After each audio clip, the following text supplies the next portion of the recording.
দেশের বাজারে স্বর্ণের দাম আরও কিছুটা কমিয়েছে বাংলাদেশ জুয়েলার্স সমিতি বাজুস। 22 ক্যারেটের 1 ভরি স্বর্ণ 315 টাকা কমিয়ে নতুন দাম নির্ধারণ করা হয়েছে 1,12,616 টাকায়। রোববার বিকেল থেকে নতুন দাম কার্যকর।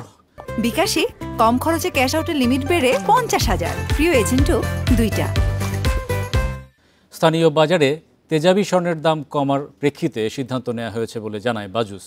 নতুন দাম অনুযায়ী 21 ক্যারেটের প্রতি ভরির দাম 1,07,495 টাকা, 18 ক্যারেটের দাম 92,146 টাকা আর সনাতন পদ্ধতির স্বর্ণের ভরিতে 210 টাকা কমিয়ে 76,632 টাকা নির্ধারণ করা হয়েছে। এ নিয়ে এপ্রিলেই 10 বার স্বর্ণের দাম সমন্বয় করা হলো।